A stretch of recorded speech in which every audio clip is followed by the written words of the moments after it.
blood on cracked linoleum. A flashing police siren painting the rain-streaked windows in violent strokes of red and blue. Daisy Gallagher was a ghost of a woman, a nobody working the graveyard shift to pay off debts she didn't ask for. She had one rule: keep your head down and pour the coffee. But when the most feared man in the city stumbled into her empty diner, bleeding from a gunshot wound with a crooked cop hot on his trail, she made a split-second choice that shattered her invisible life. She lied to the police to save a monster. The next morning, she realized the monster didn't just remember her. He was coming back to claim her. The neon sign outside Higgins's diner buzzed with a sound like a dying wasp. It cast a sickly, intermittent pink glow over the wet asphalt of 4th Avenue. It was 2:43 a.m. on a Tuesday, the hour when the city's hollowed-out soul truly revealed itself. Inside, the diner smelled of stale grease, burnt Arabica coffee, and the overpowering lemon-scented bleach Daisy Gallagher had just used to scrub the countertops. Daisy was 24, but the harsh fluorescent lights and the grueling double shifts made her look older. Her blonde hair, usually vibrant, was wrestled into a messy, utilitarian bun. Her pale blue waitress uniform hung loosely on her frame, stained near the pocket with a splash of cherry pie filling from a rude customer 3 hours prior. She wiped her brow with the back of her wrist, her eyes darting to the wall clock. 3 more hours. 3 more hours until she could take the crosstown bus back to her cramped apartment, sleep for 4 hours, and wake up to visit her younger brother, Leo, at the Sterling Care Facility. The medical bills from Leo's car accident were a mountain she was trying to chip away at with a spoon, but it was all she had. The diner was entirely empty. The only sounds were the rhythmic drumming of a torrential downpour against the large plate glass windows and the hum of the ancient refrigerators in the back. Daisy picked up a ceramic mug, polishing it absent-mindedly with a towel. Then the brass bell above the front door violently chimed. A gust of freezing rain and howling wind swept into the diner, rattling the napkin dispensers. Daisy looked up, the greeting dying in her throat. The man who had just stepped inside did not belong in Higgins' diner. He looked as though he had been carved out of obsidian and marble, standing well over 6 feet tall with a broad, imposing frame. Despite the torrential rain, he possessed an aura of terrifying stillness. He wore a bespoke, charcoal grey Brioni suit that probably cost more than Daisy's annual salary. A heavy wool overcoat was draped over his shoulders, dripping rainwater onto the checkered floor. But it wasn't the clothes or his striking, harsh features. The sharp jawline, the dark, piercing eyes under heavy brows, the slicked-back raven hair that made Daisy's breath hitch. It was the way he stood. He was leaning heavily against the doorframe, his left hand pressing a bundled white handkerchief against his right side. The fabric was completely saturated in a horrifyingly deep crimson. With every breath he took, a fresh wave of blood seeped through his fingers, dripping onto the pristine linoleum Daisy had just mopped. "Coffee," the man rasped. His voice was a low, gravelly baritone that seemed to vibrate in the empty room. It held an undeniable accent, thick, Italian, and steeped in authority. Daisy stood frozen behind the counter. Her survival instinct screamed at her to hit the silent alarm tucked beneath the cash register. Men who walked into diners bleeding at 3 in the morning brought violence with them. "Mister, you need an ambulance," Daisy stammered, her voice betraying a slight tremble. "You're bleeding." The man locked his dark eyes onto hers. The sheer weight of his stare pinned her to the spot. It was a predator's gaze, calculating and devoid of fear, even as his lifeblood pooled around his expensive Italian leather shoes. "I said," he repeated, his tone dropping an octave, colder than the rain outside. "I want a coffee, black, no cops, no medics, just pour the damn coffee, ragazza." Daisy swallowed hard. She recognized the look in his eyes. It was the same look the loan sharks had when they came to collect from her father years ago. It was the look of a man who dealt in ultimatums, not negotiations. Moving on autopilot, her trembling hands grabbed a fresh mug and filled it to the brim from the steaming pot. The man moved toward the counter. Every step was deliberate, masking what had to be excruciating pain. He sat heavily on one of the vinyl bar stools, his face pale, sweat beading on his forehead. As his overcoat shifted, Daisy caught a glimpse of a heavy, matte black firearm, a Sig Sauer P226, tucked into a shoulder holster. Her heart hammered against her ribs like a trapped bird. She slid the coffee across the counter. He didn't reach for it immediately. Instead, he unclasped his watch with his free, bloody hand and set it on the counter. It was a Patek Philippe Grand Complications. "I'm going to sit here," the man said, his breathing shallow. "I am going to drink this coffee. You are going to go back to cleaning. If anyone asks, I have been here for an hour, eating cherry pie." I can't," Daisy whispered, glancing at the trail of blood he had left from the door to the stool. "There's blood everywhere. The police are the ones who shot me," he finished, a dark, cynical smirk playing on his lips. "So, I suggest you don't call them." Before Daisy could process the terrifying implication of his words, the diner's interior was suddenly illuminated by a violent barrage of strobing blue and red lights. A police cruiser had just pulled into the parking lot, its tires screeching against the wet pavement. The man's demeanor instantly shifted. The fatigue vanished, replaced by a lethal tension. His bloody hand left his side and dropped to the grip of his Sig Sauer. He didn't look at Daisy. His eyes were fixed on the front door. He was ready to kill, and he was ready to die right here in Higgins' diner. "Get down," the man ordered, his voice a lethal whisper. He didn't draw the weapon yet, keeping it concealed beneath the flap of his coat, but his body was coiled like a snake about to strike. Daisy looked through the rain-streaked window. She recognized the unmarked black Crown Victoria and the uniformed cruiser backing it up. Two men stepped out of the unmarked car. The streetlights caught the face of the lead man, Detective Harrison Miller. Daisy's stomach plummeted. Everyone in this district knew Detective Miller. He wasn't law enforcement. He was a shark wearing a badge. He was famously corrupt, known to extort local businesses, including Higgins' Diner, for protection money. Rumor on the streets was that Miller was on the payroll of the Chicago syndicates. If Miller was hunting this man, it wasn't an arrest he was after. It was an execution. If a shootout happened right here, Daisy knew she would be collateral damage. Miller would never leave a witness alive. Panic, raw and suffocating, flared in her chest, but it was quickly overshadowed by a fierce, desperate instinct to survive. She looked at the bloody man, then at the door, then at the cramped space behind the counter leading to the diner's back rooms. "They aren't here to arrest you," Daisy hissed, surprising herself with the steadiness of her own voice. "That's Miller. He'll kill us both." The man glanced at her, a flicker of genuine surprise crossing his stoic features. "Then I suggest you run out the back, little bird.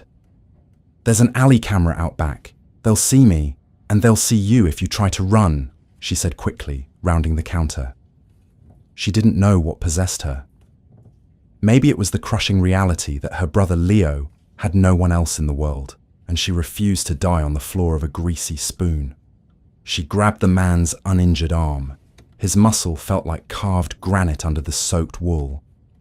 "Get up, now." He resisted for a fraction of a second, his eyes searching hers for a trap, before he leveraged himself off the stool with a muffled grunt of pain. Daisy dragged him behind the counter, forcing him to crouch out of sight of the windows.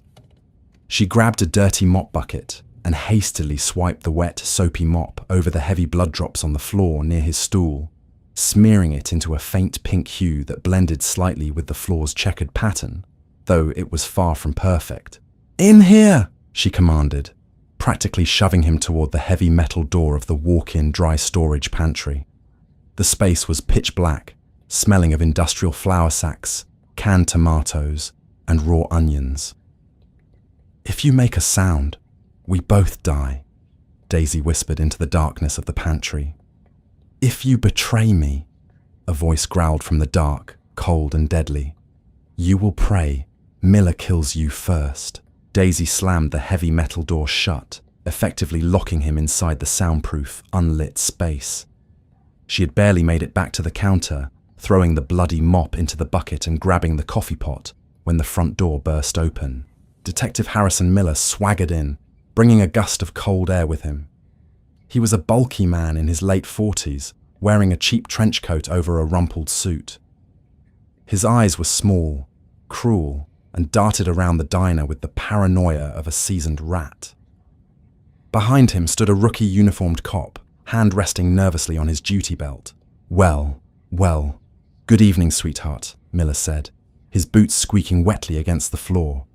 He didn't smile.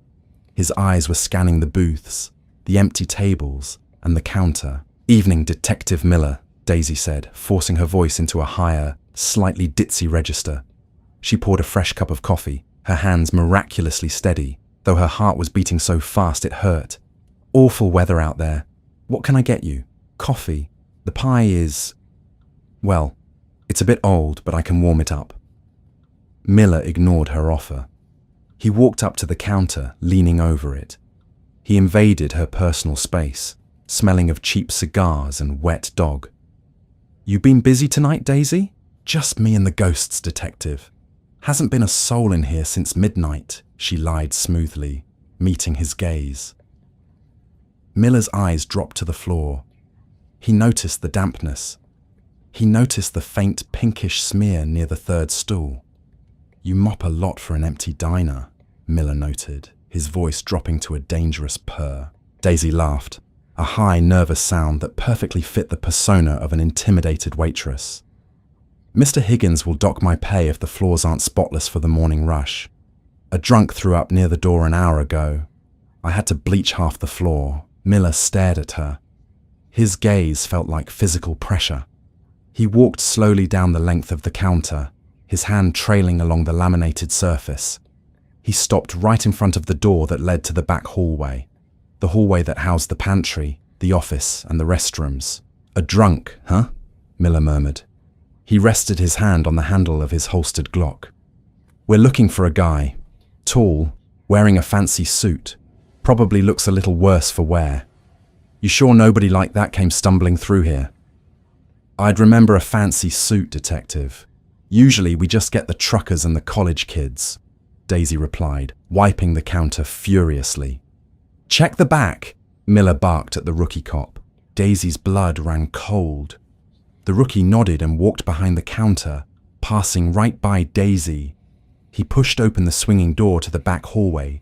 Daisy gripped the edges of the counter so hard her knuckles turned stark white. If the rookie opened the pantry door, Mateo would shoot him. Then Miller would shoot Mateo, and then her. Seconds stretched into agonizing minutes. She heard the bathroom door open and close. She heard the jiggle of the manager's office handle. Then the rookie's footsteps stopped right in front of the heavy metal pantry door. What's in here? The rookie called out. Dry storage, Daisy called back, forcing her voice to remain bright. Just flour and canned beans. The handle sticks. You have to pull it up and then yank hard. She prayed to a god she hadn't spoken to in years. The man inside was a wounded, cornered animal. If the door opened, he would fire. She heard the rattle of the metal handle, a thud as the rookie tried to open it normally. Damn thing is stuck, the rookie muttered. Leave it, kid, Miller snapped from the front, clearly losing patience. If he was in there, he would have left a trail. We're wasting time. He probably crossed the bridge into the warehouse district. The rookie walked back out, shrugging at Miller. Clear. Miller stared at Daisy for one long, suffocating moment. He leaned in close again. If I find out you're lying to me, Daisy, Higgins won't be the one docking your pay. Understand? Yes, sir, she whispered, looking down, playing the part of the cowed civilian.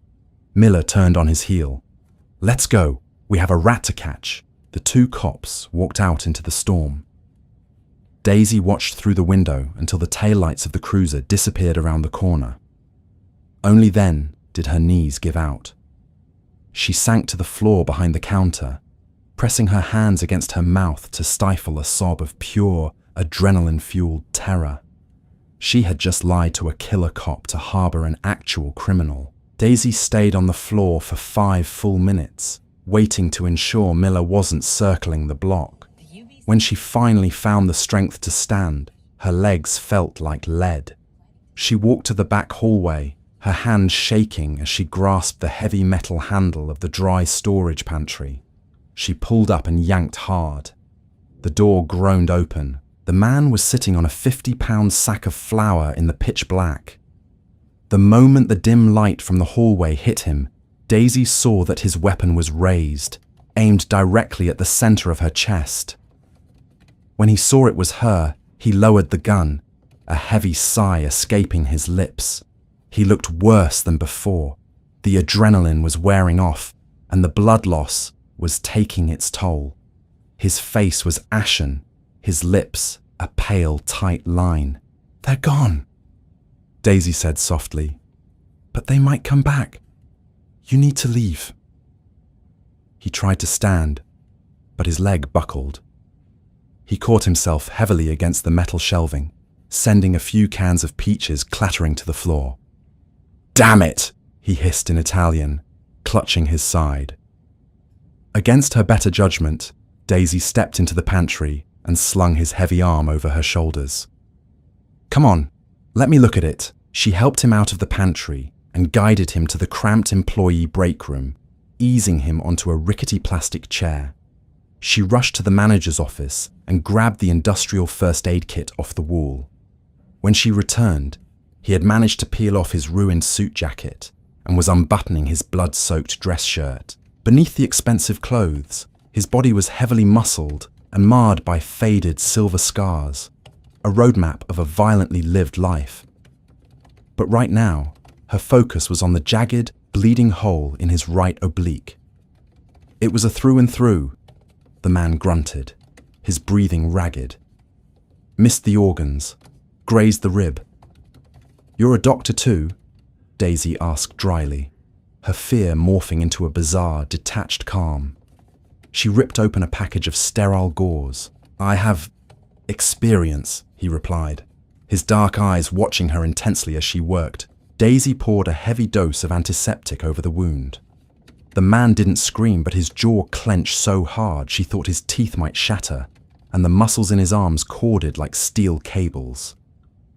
She pressed a thick wad of gauze against the entry and exit wounds, wrapping a heavy bandage tightly around his torso. To secure it, she grabbed a roll of silver duct tape from a nearby toolbox and wrapped it around the bandages. "Duct tape," he noted, a faint, incredulous edge to his voice. "Resourceful.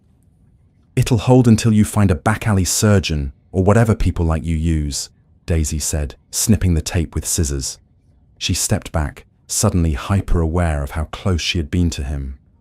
The smell of his expensive sandalwood cologne mixed heavily with the scent of copper and rain. He was looking at her not as a waitress, but as something entirely perplexing. "Why did you do it?" he asked. His voice was quieter now, probing. "You knew who Miller was. You knew what he is capable of. You risked your life for a stranger." "Because if Miller killed you in my diner, I'd have to clean up the mess," Daisy lied, refusing to meet his eye. "And I don't get paid enough for that." A low rumbling sound came from his chest. It took her a second to realize it was a chuckle. It was a dark, dangerous sound. He stood up, testing his weight. He was still in pain, but the bleeding was contained. He reached into his trouser pocket with his good hand and pulled out a thick, silver money clip. It was stuffed with crisp, uncreased $100 bills. He peeled off several and dropped them on the small table. Some of them had smears of his blood on the edges. "For the mop," he said. "I don't want your money," Daisy said sharply, stepping back as if the bills were venomous. "I just want you to leave. Never come back here. Just pretend this didn't happen." The man buttoned his ruined shirt over the bandages and picked up his overcoat. He walked to the back door of the diner. Before he opened it, he turned back to look at her. The neon light from the alley cast half his face in shadow, making him look like an avenging demon. His eyes flicked down to her chest. Daisy Gallagher! He read her name tag aloud. The way he said her name, rolling the R slightly, tasting the syllables, sent a profound shiver down her spine. It sounded like a promise, or a threat. Men like me do not forget debts, Daisy Gallagher, he said softly, and I owe you my life. He pushed open the heavy metal door and vanished into the storm, leaving only the scent of blood and sandalwood behind. Daisy stood alone in the back room for a long time. Finally, she pocketed the bloody $100 bills. Survival trumped morality when Leo needed medication, and went back to scrubbing the floor. By 6 a.m., the diner was spotless. The scent of bleach covered the copper tang of blood. The rain had stopped, giving way to a dull, grey Chicago dawn. At 6:30 a.m., Greg Higgins, the diner's perpetually sweating, balding manager, unlocked the front door for the morning shift. He was flanked by Sarah, the morning waitress, who was already complaining about a hangover. Gallagher! Higgins barked, walking straight toward the cash register to count the overnight till. Place smells like a damn hospital. You overused the bleach again. I'm taking it out of your check. Yes, Mr. Higgins, Daisy said softly, untying her apron. She was exhausted. Her bones ached. The terrifying encounter with the bleeding man felt like a fever dream now, a hallucination brought on by sleep deprivation. She just wanted to go see her brother. She grabbed her cheap purse from beneath the counter. My shift is done. I'll see you tomorrow. Yeah, get out of here, Higgins grumbled, engrossed in his ledger. Daisy pushed open the glass doors and stepped out into the crisp morning air. She walked toward the bus stop at the corner of 4th and Elm, pulling her thin jacket tightly around her shoulders. She had only made it half a block when she heard the deep, synchronized rumble of heavy engines. Daisy stopped, turning around. Her heart leaped into her throat. Pulling into the cracked, weed-infested parking lot of Higgins' diner were 4 brand-new, pitch-black Cadillac Escalades. Their windows were tinted so darkly they looked like solid obsidian. They parked in a semicircle, completely blocking the diner's entrance and exit. The morning traffic on 4th Avenue seemed to instinctively slow down, pedestrians crossing to the other side of the street to avoid whatever was about to happen. The doors of the Escalades opened simultaneously. A dozen men stepped out. They were all dressed in immaculate, tailored dark suits. They moved with a terrifying, synchronized discipline. They weren't street thugs. They were soldiers. At the center of the formation, stepping out of the lead vehicle, was a man Daisy didn't recognize. He was older, distinguished, with silver hair at his temples and a long scar cutting through his left eyebrow. But he wore the same aura of absolute, uncompromising power as the man from the night before. He looked at the diner, adjusting his silk tie, and gave a curt nod to his men. Daisy watched, paralyzed by dread, as the dozen suited men marched in unison toward the glass doors of Higgins' diner. The man she had saved hadn't just been a criminal. He was royalty in a world she couldn't begin to comprehend. And her terrifying night, it seemed, was only the beginning. Daisy stood paralyzed on the cracked sidewalk, the chill of the morning wind biting through her thin denim jacket. The crosstown bus rattled past her, its hydraulic brakes hissing at the stop, but she didn't board. She couldn't tear her eyes away from the scene unfolding at Higgins' diner. The dozen men in bespoke suits moved with chilling efficiency. 2 men stood by the doors of the Cadillac Escalades, their hands resting subtly inside their jackets, eyes scanning the rooftops and the street.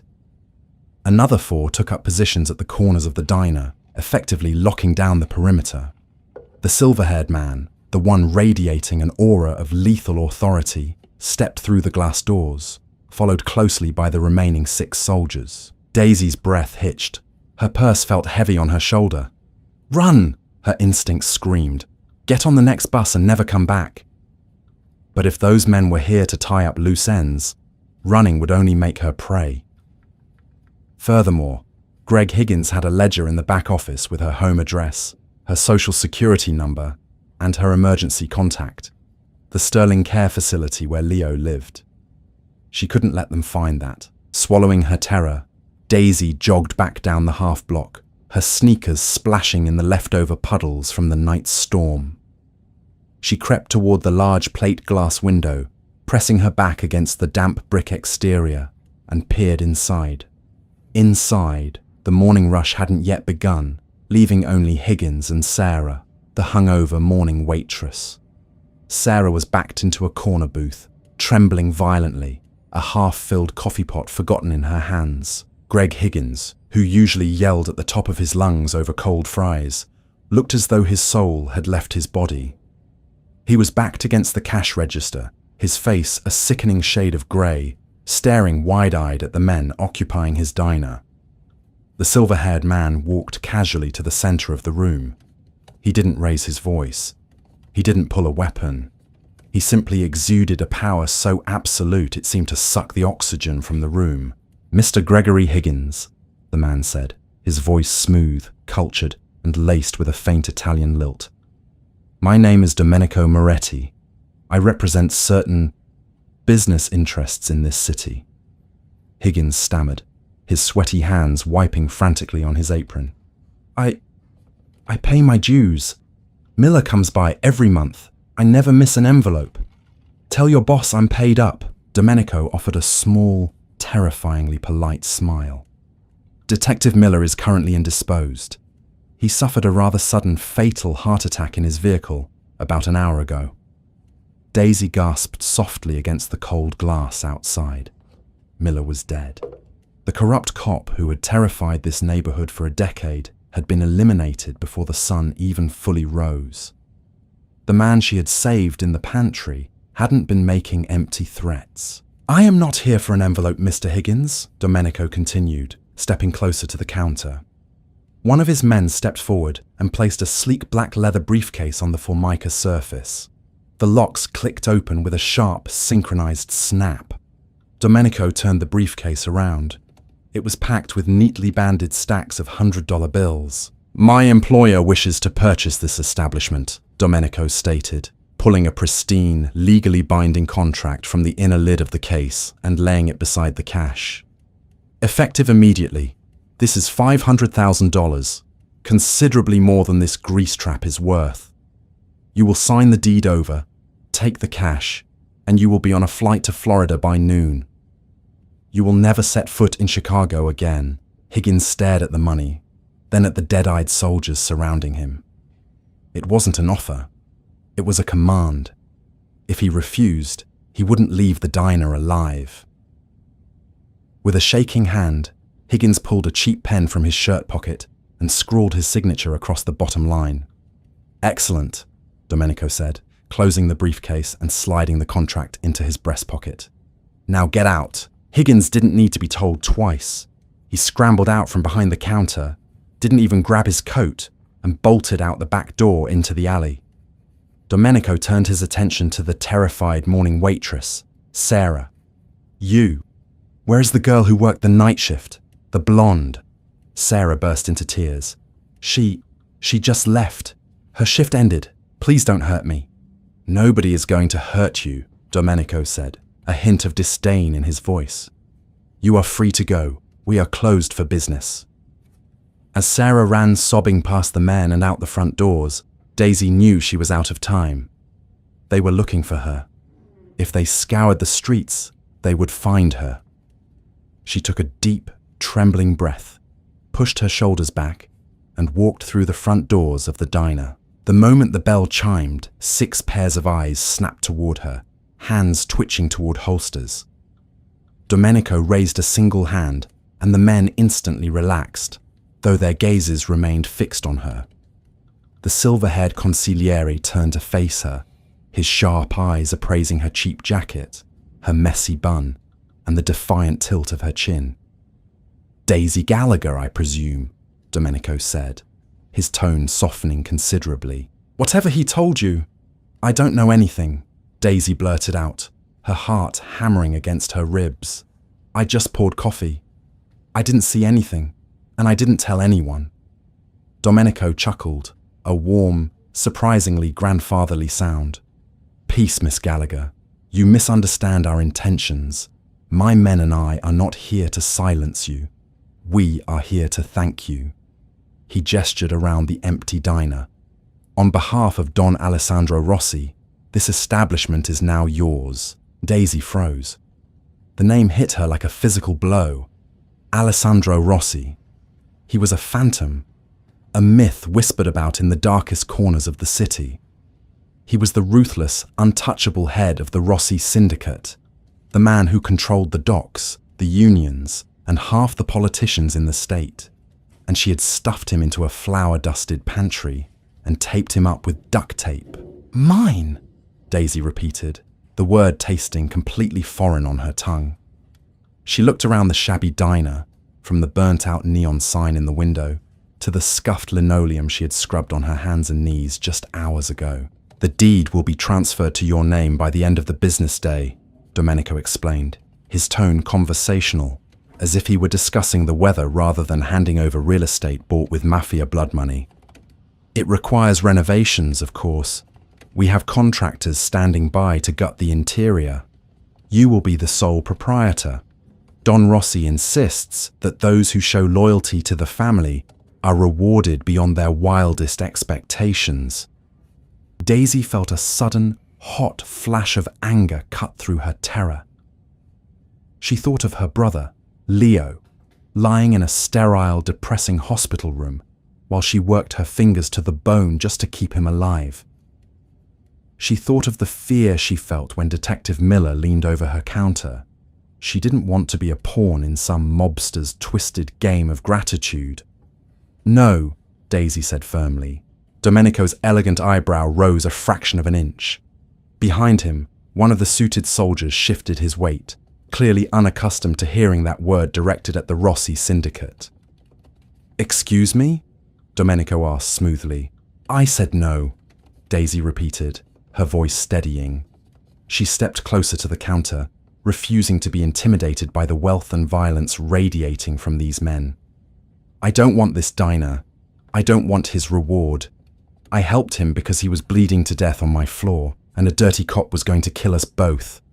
Not because I want to be in the pocket of the Mafia. Domenico studied her intensely for a long moment. There was no anger in his gaze, only a profound, calculating curiosity.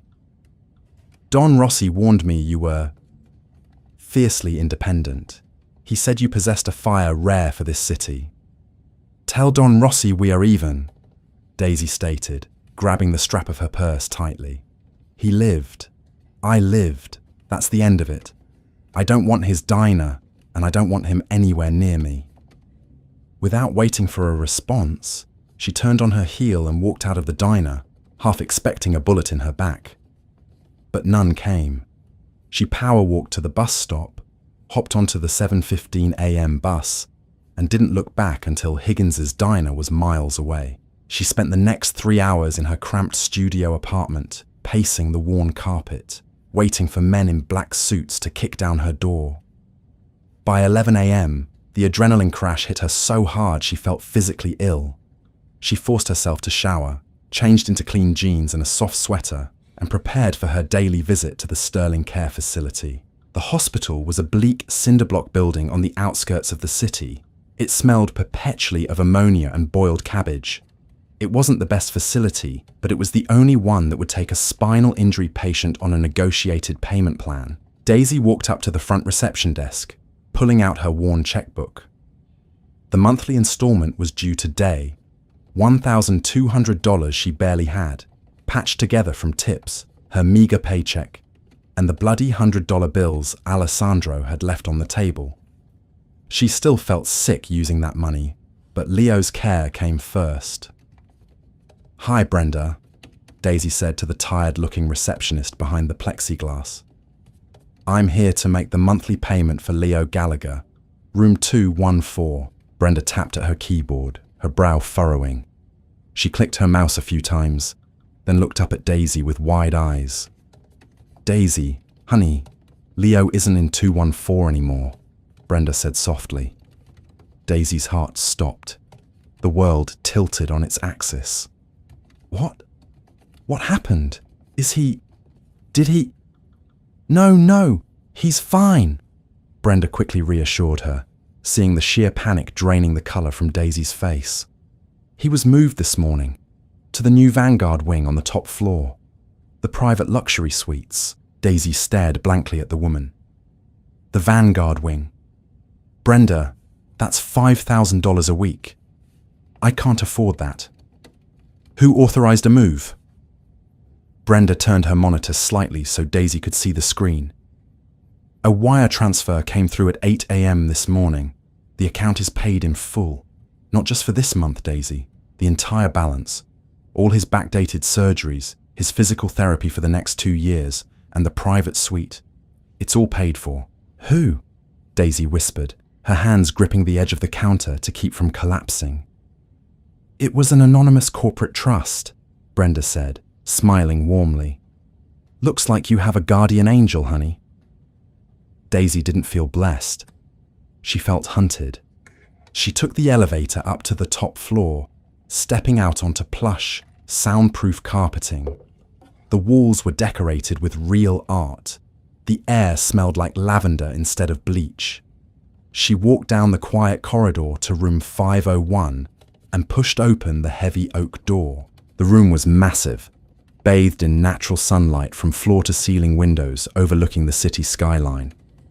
Leo, a pale, painfully thin 19-year-old, was sitting up in a state-of-the-art adjustable bed, watching a massive flat-screen television. Beside his bed was a vase of 24 white roses. Rach! Leo grinned, looking happier and more alert than he had in months. Can you believe this place? The nurses here actually smile, and they gave me a menu for lunch, like a real restaurant menu. It's amazing, Leo. Daisy choked out, fighting back the tears burning her eyes. She walked over to the bed, kissing his forehead. Her eyes drifted to the vase of white roses on the bedside table. Tucked between the pristine blooms was a thick, black, embossed envelope. With trembling fingers, Daisy pulled the envelope free and broke the wax seal. Inside was a single piece of heavy, cream-coloured cardstock. The handwriting was sharp, elegant, and written in dark ink. A debt is not settled until I say it is settled, little bird. I will be seeing you tonight. A.R. Daisy crumpled the note in her fist. She had refused his money. She had refused his property. But Alessandro Rossi was a man who understood leverage better than anyone on earth. By buying her brother's life, he had effectively bought hers.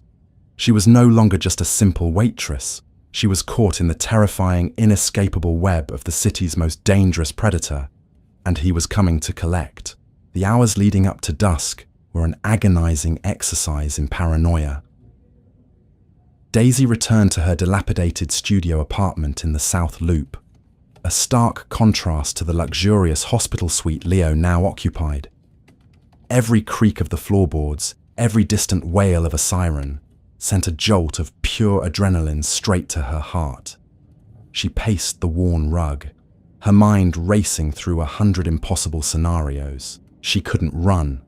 Alessandro Rossi had made that abundantly clear by paying off Leo's medical debt and moving him to the Vanguard wing. It was a masterstroke of manipulation, a gift wrapped in titanium chains.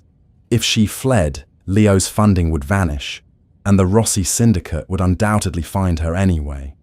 She was tethered to a monster by the strongest bond she possessed, her love for her brother. By 7 p.m., the sun had dipped below the Chicago skyline, casting long, menacing shadows across her small living room. Daisy stood before her cracked bathroom mirror. She had changed out of her jeans into a simple black wrap dress she usually reserved for funerals or job interviews. It was modest, offering no vulnerability, functioning as a sort of psychological armor. She tied her blonde hair back, refusing to wear makeup. She would not dress up for him. She was a hostage, not a date. At exactly 7:30 p.m., a heavy knock echoed through her apartment. rattling the cheap wood of her front door. Daisy froze. She took a deep breath, smoothing the fabric of her dress with clammy hands, and walked to the door. She peered through the peephole. It wasn't Alessandro. It was a mountain of a man in a tailored navy suit, possessing a broken nose and eyes completely devoid of emotion. She unlocked the deadbolt and pulled the door open. "Miss Gallagher," the man rumbled, his voice like grinding stones. "My name is Carlo. The boss sent me to collect you. A car is waiting downstairs." "And if I refuse to go with you, Carlo?" Daisy asked, keeping her chin high despite the trembling in her knees. Carlo's expression didn't shift a millimeter. "Don Rossi instructed me to inform you that he prefers polite invitations. However, he is fully prepared to use impolite methods. For your sake and the sake of the neighbors, the polite way is highly recommended." It wasn't a threat. It was a simple statement of fact. Daisy nodded once, grabbed her coat and keys, and locked the door behind her. Down on the street, a sleek, bulletproof Mercedes Maybach idled at the curb. The tinted windows hid the interior, transforming the vehicle into a rolling fortress. Carlo opened the rear door for her, and Daisy slid onto the buttery soft leather seats. The interior smelled of expensive cedar and faint cigar smoke. As the heavy door shut with a solid, airtight thud, Daisy felt the last remnants of her normal life slip away. The drive through the city was a blur of neon lights and rain-slicked streets. They bypassed the glittering downtown core, heading toward the Gold Coast, an area of historic, sprawling mansions and ultra-exclusive real estate where Chicago's old money and darkest secrets resided side by side. The Maybach pulled up to the wrought iron gates of a massive Gothic-style estate overlooking Lake Michigan. The property, known in high society circles as the Hawthorne Manor, was entirely walled off from the public eye. Security cameras tracked their every movement as the heavy iron gates swung open, allowing the car to glide up the winding cobblestone driveway. Carlo parked near the grand entrance and opened Daisy's door. Top floor, the library. Daisy stepped out into the crisp night air, the sheer magnitude of the estate pressing down on her. Two armed men in suits flanked the mahogany front doors. They opened them silently as she approached, stepping aside to let her pass. The interior of Hawthorne Manor was breathtaking and oppressive. Soaring ceilings, crystal chandeliers, and priceless Renaissance artwork lined the walls. It was a palace built on blood and extortion. Daisy walked up the grand sweeping staircase, her sensible black flats making no sound on the plush Persian runners. When she reached the top floor, a set of heavy double oak doors stood slightly ajar. Warm golden light spilled out into the hallway, along with the faint sound of classical music, Vivaldi, playing softly on a vinyl record. Daisy pushed the doors open and stepped into the lion's den. The library was massive, lined with thousands of leather-bound volumes. A roaring fire crackled in a huge stone hearth, casting dancing shadows across the room. Standing by the large bay window, looking out over the dark expanse of the lake, was Alessandro Rossi. He had discarded the ruined suit from the night before. Tonight, he wore a crisp white dress shirt, the sleeves rolled up to expose heavily tattooed forearms, and tailored black trousers. He held a crystal tumbler of amber liquid in his left hand. Though he moved with a slight stiffness, a testament to the bullet wound she had patched up, he exuded an overwhelming predatory grace. "Punctual," Alessandro said, his deep baritone sending a shiver down her spine. He didn't turn around immediately. "A rare and appreciated trait, Miss Gallagher." "I didn't exactly have a choice, did I?" Daisy countered, her voice tight. Alessandro finally turned. The firelight caught the sharp, aristocratic lines of his face. His dark eyes locked onto hers, holding her gaze with magnetic intensity. He took a slow sip of his bourbon, his gaze dropping to take in her simple black dress, before returning to her eyes. "There is always a choice, Daisy," he murmured, walking slowly toward her. "You chose to hide me in that pantry. You chose to lie to a man who would have gladly put a bullet in your brain. And today, you chose to walk away from $500,000 and a legitimate business." He stopped mere inches from her. The scent of sandalwood and expensive bourbon enveloped her. She could see the faint tension in his jaw, the raw power coiled just beneath his calm exterior. "I didn't want your money," Daisy said, refusing to back away, though every instinct screamed at her to create distance. "And I don't want you paying for my brother. Call the hospital. Take the money back. I'll figure it out myself." Alessandro's eyes darkened, a flash of genuine anger bleeding through his stoic mask. "Do not mistake my generosity for charity, little bird. I do not give gifts. I make investments." "I am not an investment," Daisy snapped, her temper finally overriding her fear. "I am a waitress trying to keep her family alive. You brought a war into my diner, and now you're trying to buy my brother to leash me. Why? Why do you even care? You're alive. Your secret is safe. Let me go." Alessandro reached out, his large, calloused hand gently catching a stray lock of her blonde hair that had escaped her bun. He tucked it behind her ear. The touch was agonizingly soft, completely at odds with the violent reality of the man. Daisy gasped, freezing at the contact. "Because," Alessandro said, his voice dropping to a dangerous, intimate whisper, "Detective Miller did not act alone." Daisy's brow furrowed in confusion. She stepped back, breaking the physical contact. "What do you mean?" Alessandro turned and walked toward a large mahogany desk in the center of the room. He picked up a thick manila folder and tossed it onto the polished wood. Photographs spilled out. Daisy tentatively approached the desk. The photos were grainy surveillance shots. Some showed Higgins' diner. Others showed her walking to the bus stop. One, horrifyingly, showed her entering the Vanguard wing of the hospital just hours ago. "Miller was a dog on a leash," Alessandro explained, his tone turning cold and clinical. "He was bought and paid for by the Falcone family. Lorenzo Falcone has been trying to usurp my territory at the docks for 6 months. He knew my schedule. He knew I would be walking alone near 4th Avenue last night. The hit was orchestrated." Daisy felt the blood drain from her face as she stared at the photos of herself. They were watching me. When Miller failed to produce my corpse, Lorenzo sent his own men to investigate," Alessandro said, leaning against the edge of the desk. "They know I went into your diner. They know you were the only one working. They know Miller walked in and walked out empty-handed."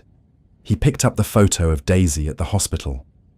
"In their eyes, you are no longer a civilian, Daisy. You are a loose end.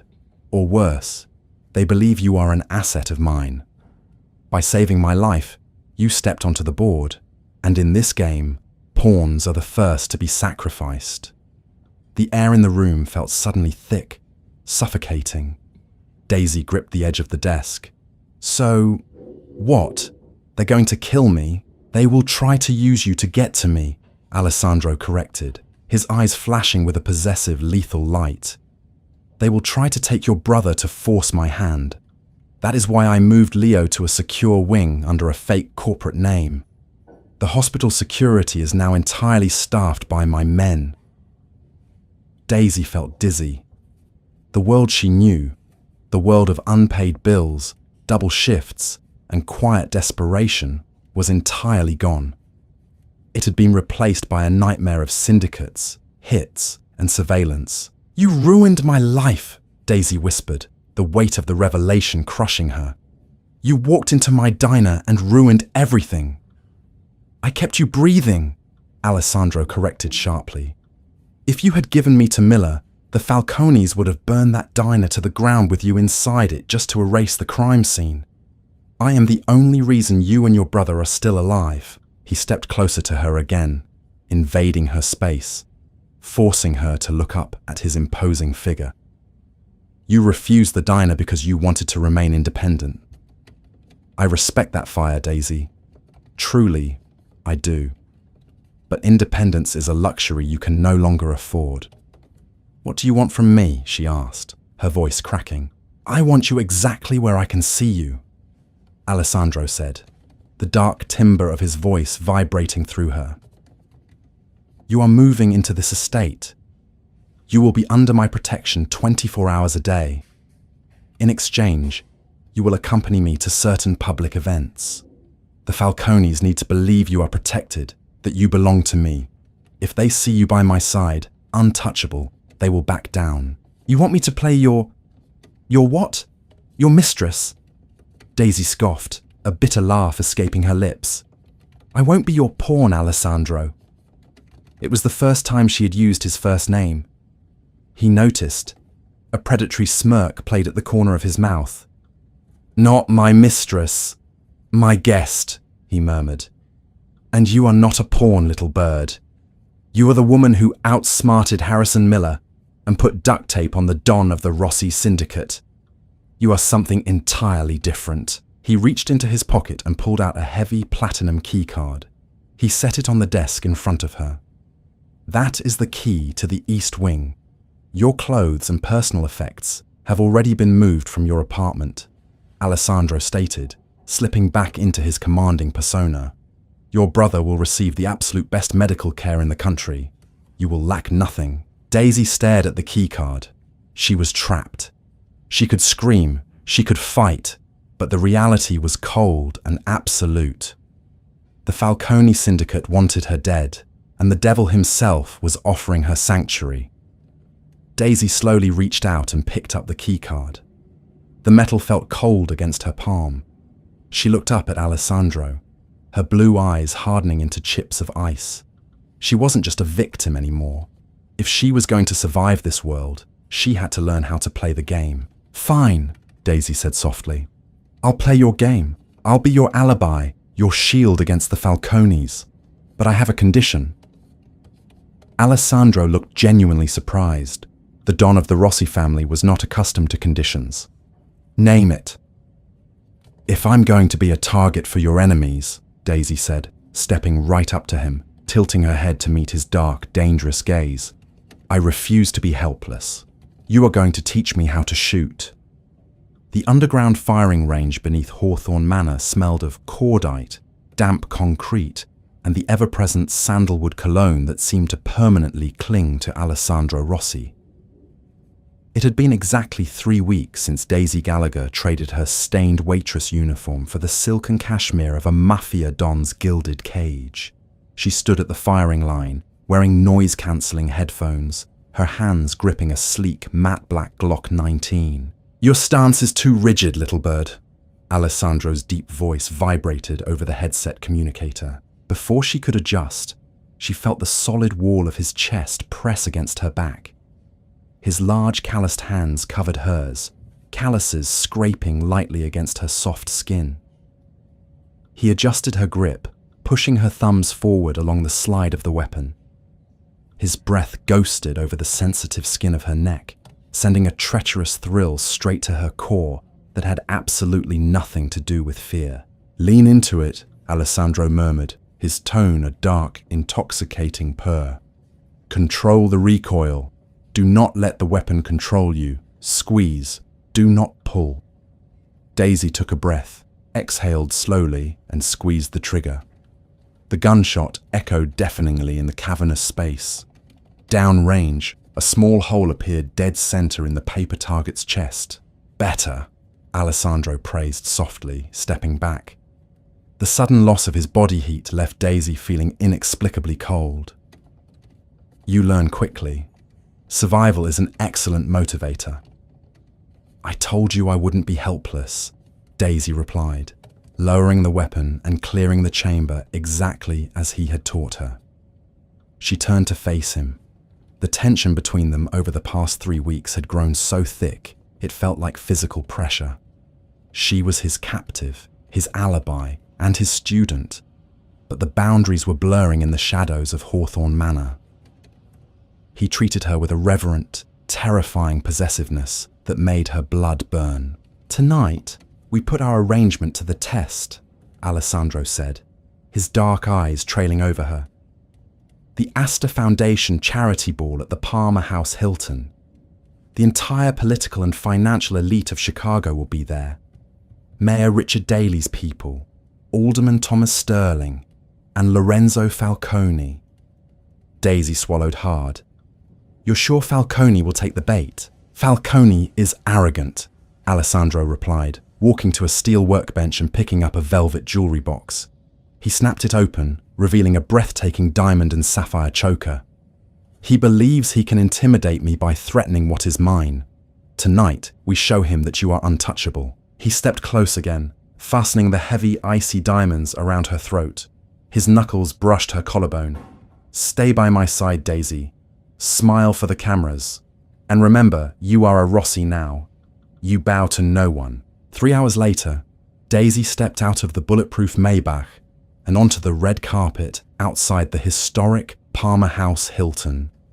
She wore a floor-length backless gown of midnight blue silk that clung to her curves like a second skin. The diamonds around her neck felt like a beautifully heavy collar. Flashes from paparazzi cameras strobed violently, blinding her momentarily, but a heavy, warm hand settled firmly on the small of her back. Alessandro guided her through the gilded doors of the hotel, projecting an aura of absolute, terrifying power. The crowded grand ballroom, filled with Chicago's elite, seemed to instinctively part for them. Whispers hissed through the champagne-soaked air. The feared Don Rossi had brought a woman into the light. For the first hour, it was a flawless performance. Daisy smiled at corrupt politicians, nodded at union bosses, and played the part of the devoted, untouchable queen. But the illusion shattered when Alderman Thomas Sterling, a nervous, sweating man in a cheap tuxedo, cornered Alessandro near the ice sculpture. "Rossi, we have a problem with the zoning permits on the South Side docks," Sterling hissed, glancing around paranoidly. "I need 5 minutes in private." Alessandro's jaw tightened. He looked at Daisy. "Stay exactly here. Carlo is 10 feet away." "I'll be fine," Daisy promised, taking a sip of her champagne.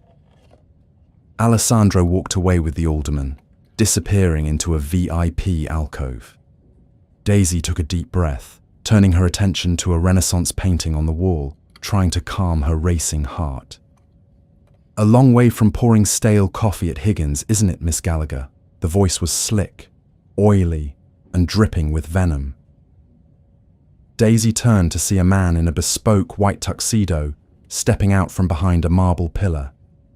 He was handsome in a cruel, sharp way, with slicked back blonde hair and pale blue eyes that looked like cracked ice.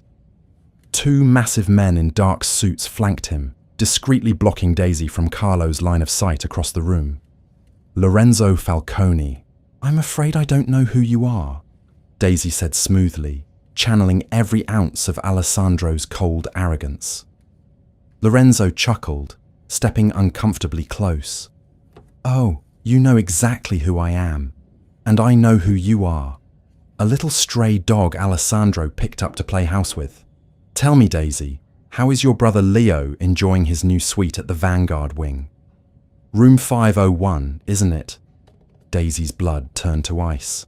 "Alessandro thinks he's clever," Lorenzo sneered softly. "But I have men walking into that hospital right now. Unless, of course, you walk out of the service elevators with me right now. If you do, Leo gets to live." Panic, raw and suffocating, flared in Daisy's chest. Lorenzo Falcone was looking at her with the smug, victorious grin of a predator who had just cornered a rabbit. He expected her to crumble. He expected the simple waitress to weep, beg, and walk quietly to her own execution to save her family. But Daisy Gallagher hadn't been a simple waitress since the night she scrubbed Mafia blood off her linoleum floor. Daisy took a slow sip of her champagne, letting the crystal flute linger against her lips.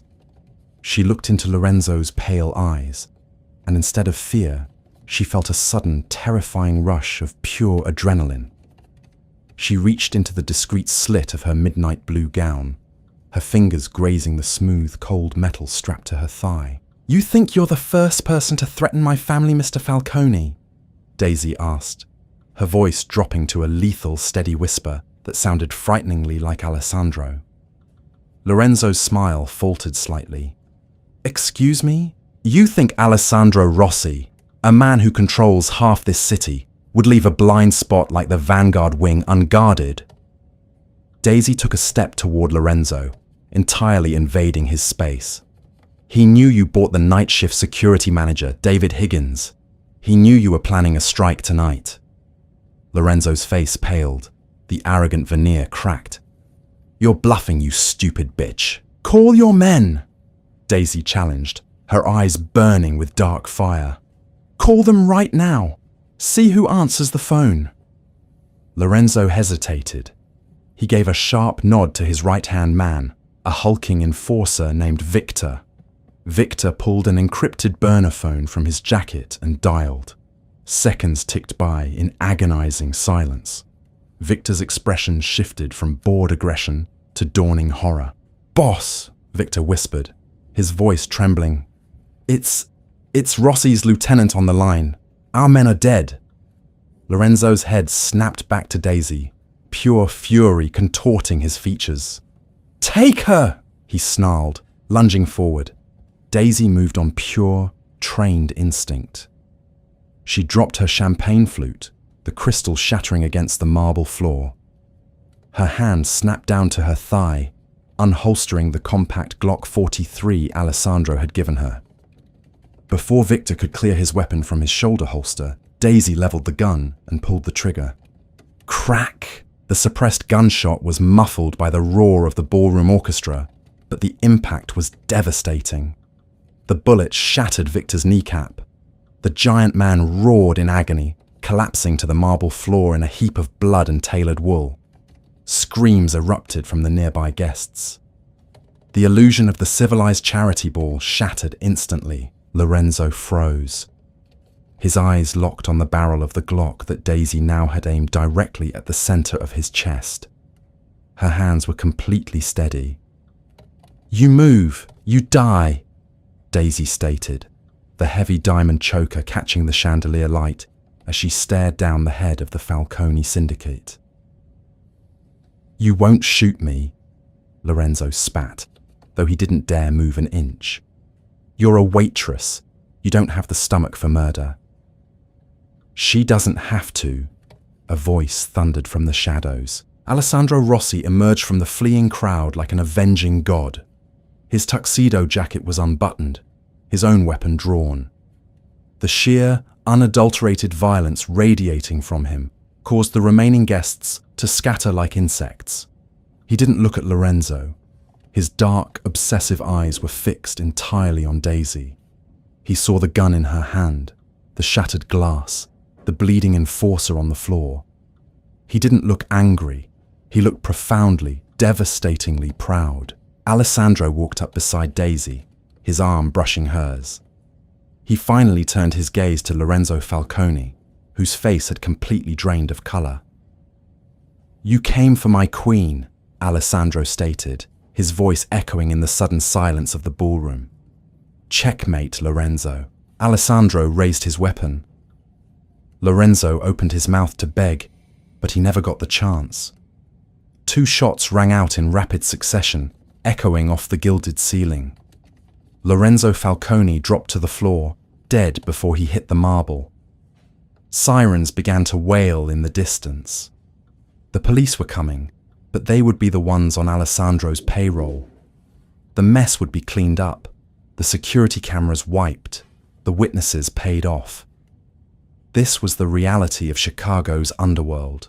Alessandro lowered his weapon and turned to Daisy. He gently took the Glock from her trembling fingers, engaging the safety and tucking it into his waistband. He cupped her face with his large, warm hands, his thumbs stroking her cheekbones. "Are you hurt, Mia Regina?" he asked softly, the Italian term of endearment slipping out naturally. "My queen," Daisy looked at the bodies on the floor, then up into the dark, bottomless eyes of the man who had dragged her into hell and made her its ruler. The simple waitress from Higgins' diner was dead. In her place stood a woman forged in fire and blood. "No," Daisy whispered, leaning into his touch, sealing her fate. "I'm exactly where I'm supposed to be." And that is the chilling, heart-pounding reality of how a split-second decision in a greasy spoon diner can rewrite a person's entire destiny. Daisy Gallagher proved that survival isn't just about hiding. Sometimes it's about looking the devil in the eye and learning how to play his game. If you felt the adrenaline of Daisy's descent into the dark, seductive, and terrifying world of the Rossi Syndicate, don't let the story end here. Hit that like button to show your support. Share this video with your friends who love intense true crime style mafia dramas, and make sure to subscribe to the channel and ring the bell. We have countless more dark romance and underworld stories coming your way. Until next time, keep your friends close and your enemies in your sights.